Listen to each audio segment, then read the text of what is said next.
बिस्मिल्लाहिर्रहमानिर्रहीम। अस्सलाम वालेकुम। उम्मीद करती हूँ आप सब लोग खैरियत से होंगे। चाइनीज़ कॉलर कटिंग और स्टिच करने का मैं तरीका सिखाऊंगी आपको इस वीडियो में।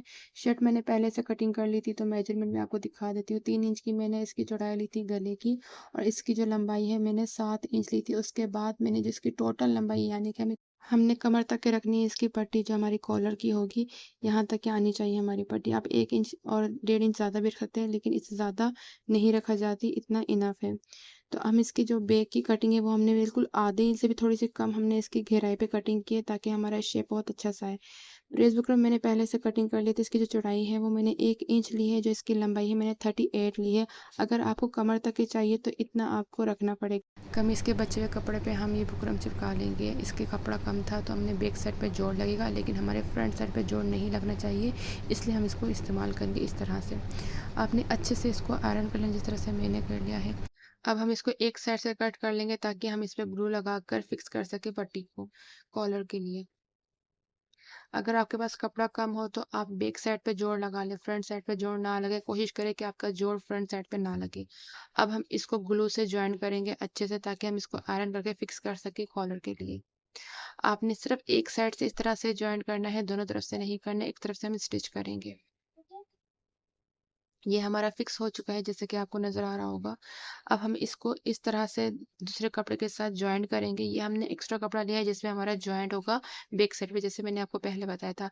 इसको मैंने जॉइंट कर लिया है। अब इसके बिल्कुल बीच में हम अच्छे से इस्त्री करेंगे, ताकि इसकी जो लाइन है इस सिलाई की, वो हमारे फ्रंट में नज़र ना आए।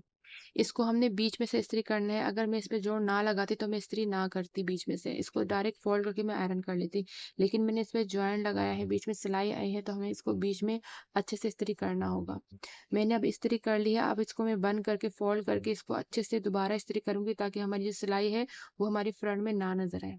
ये देखिए, जिस तरह से मैंने किया है, आपने बिल्कुल इसी तरह से करना है अगर आप जॉइंट लगाते हैं एक्स्ट्रा कपड़े की।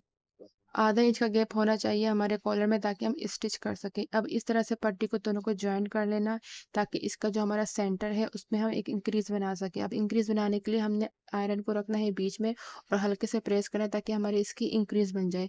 इंक्रीज बनने के बाद हमने बीच में इंची टेप को रखना है। जो हमारा 3 का पॉइंट है वो बिल्कुल सेंटर में रखने के बाद एक तरफ हमने निशान लगाना है 1 पे, और फिर दूसरा निशान लगाना है हमने 6 पे, ताकि हमारा इसका सेंटर निकल जाए। अब हमने दोनों पॉइंट को इस तरह से पकड़ना है जैसे हम अपने कॉलर को शेप देते हैं। जो हमारा चाइनीज़ कॉलर का शेप आता है, बिल्कुल इसी तरह से हमने पकड़ना है, और दोनों को इस तरह से मिला देना है। ये आप देख सकते हैं मैंने किस तरह से शेप दिया। अब इस तरीके की वजह से इसको हम मज़ीद शेप देंगे।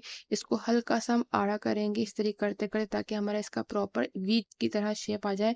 जो हम जब कॉलर लगाएँगे, जो हमें परेशानी आती है, अक्सर हमारा झोल आ जाता है, या फिर हमारा कॉलर बिल्कुल फिक्स नहीं बैठता। वो इस वजह से नहीं बैठता कि हम इसको स्टिच करने से पहले इसको इस तरह से शेप नहीं देते। जब आप कॉलर के दरमियान, स्टिच के दरमियान इस तरह से आयरन कर लेंगे, इसको हल्का-सा शेप दे देंगे, तो आपका बहुत आसान तरीके से कॉलर स्टिच भी हो जाएगा। और जब उसे आप वेयर करेंगे तो आपका वो बिल्कुल बैठा-बैठा भी लगेगा चाइनीज़ कॉलर।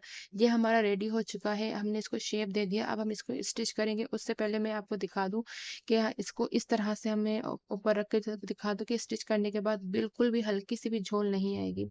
शर्ट के हमने बीच में 1.5 इंच की प्रेस बुकिंग की पट्टी लगा ली थी। ये बहुत ज़रूरी होता है कॉलर के लिए, जब आप स्टिच कर रहे हो तो इसमें इसकी फिनिशिंग आती है।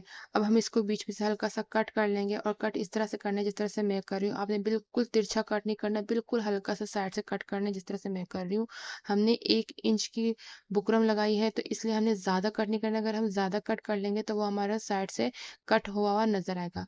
अब इसको स्टिच करने के लिए मैंने शोल्डर के सेंटर निकाल लिया है, और इसमें हल्का सा मैं कट लगा दूंगी, ताकि हमारा बिल्कुल सेंटर से स्टार्ट हो जब हम स्टिच करेंगे। इसी तरह से मैंने कॉलर की पट्टी ली है, और हमारे जो उल्टा साइड का है वहां भी हम हल्का सा कट लगा लेंगे, जहां से हम स्टिच करेंगे। उल्टे साइड की जो हमारी पट्टी है वहां से हम कट कर लेंगे।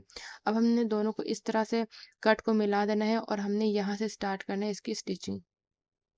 बहुत आसान है। आप अगर स्टेप बाय स्टेप फॉलो करेंगे तो आपका भी चाइनीज़ कॉलर बिल्कुल इसी तरह से आसान तरीके से बन जाएगा, और बहुत बैठा-बैठा और फिनिशिंग से आपका कॉलर लगेगा। तो अब मैं इसकी सिलाई कर रही हूँ, और यहाँ पे आपने एक चीज़ का बहुत अच्छे से ध्यान रखना है कि जब आप कॉलर स्टिच करें, खासकर चाइनीज़ कॉलर, तो आपने दोनों कपड़ों को बहुत दरमियान में पकड़ना है, बैलेंस में पकड़ना है। किसी को भी हल्का सा खींचना नहीं है। अगर आप हल्का सा भी खींच देते हैं, तो या तो आपका कॉलर छोटे बड़े हो सकता है, या तो फिर स्टिच होने के बाद आपका बहुत बहुत ज़्यादा झोल आएगा। तो आपने दोनों कपड़ों को दरमियान नहीं पकड़ना है, किसी को भी हल्का-सा भी नहीं खींचना। अगर अगर आप मेजरमेंट आपकी सही होगी, तो आपकी मेजरमेंट के बाद कॉलर छोटा-बड़ा नहीं होगा, अगर आप सही तरीके से स्टिच करते हैं तो। अब जहाँ मैंने कट लगाया था, आपने बिल्कुल वहीं सिलाई को रोकना है, ना ज़्यादा आगे, ना बिल्कुल पीछे। बिल्कुल वहीं रोकना है जहाँ आपने कट लगाया था। आप बार-बार देख सकते हैं कि मैं कहाँ रोक रही हूँ। आपने बिल्कुल इसी तरह से स्टिच करना है। लाइट का थोड़ा इश्यू आ रहा था, तो आप इसको इग्नोर करना, आप स्टिचिंग पे फ़ोकस करना। तो अब हम इसकी जो दूसरी सिलाई है, वो भी हम शोल्डर से स्टार्ट करेंगे, बहुत आसान है। शोल्डर से जब स्टार्ट करेंगे, तो आपने इसमें भी यही करना है कि कपड़ा ऊपर से ज़्यादा खींचना नहीं है, क्योंकि जो हम कट कर रहे थे आगे का गला, तो उसमें हल्की सी लचक आ जाता है, क्योंकि वो थोड़ा आड़ा हो जाता है। फिर वही मसला होता है जो नॉर्मली अक्सर बिगिनर्स को होता है, झोल आने लगता है। तो आपने बिल्कुल हल्के हाथ से दोनों तरफ से कॉलर की सिलाई करनी है। और चाइनीज़ कॉलर तो नॉर्मल कॉलर से भी बहुत ज़्यादा आसान है। अगर आपको स्टेप बाय स्टेप समझ में आ जाए, तो आपके लिए काम ये बहुत आसान हो जाएगा। तो आपने भी वही रोकना है जिसे मैंने पहले रोका था, जहाँ हमारा कट था आपने वहाँ रोकना, ना ज़्यादा आगे ना ज़्यादा पीछे। ये हमारा स्टिच हो चुका है। अब मैं इसको आयरन करूँगी। आयरन की वीडियो मैंने थोड़ी-सी स्किप कर ली थी। आपने जल्दी से आयरन कर लेना है, ताकि आप फिर इसको बाद में स्टिच कर लें। अगर मैं वो वीडियो भी इस पे ऐड कर देती, तो बहुत लंबी हो जाती वीडियो। तो अब मैं इसके ऊपर सिलाई कर रही हूँ। और अगर आपको ये वीडियो अच्छी लगे, लाइक कमेंट शेयर ज़रूर कीजिएगा अपने उन दोस्तों के साथ, उनके साथ जो कॉलर सीखना चाहते हैं और उनको थोड़ी बहुत भी परेशानी होती है चाइनीज़ या फिर नॉर्मल कॉलर सीखने में। नॉर्मल कॉलर की भी मैंने बहुत सारी वीडियो डाली है, जिसका मैंने कटिंग और स्टिचिंग और पैटर्न की तीनों चीज़ें मैंने बताई हैं अलग-अलग वीडियो में।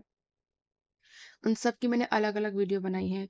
तो अब मैं इस पे स्टिच कर रही हूँ, और आपने स्टिच ऐसा करना है कि आपने एकदम पूरा स्टिच नहीं कर लेना। आपने जहाँ कट दिया था ना, जहाँ मैंने कट दिया था, आपने वहीं स्टॉप करना है।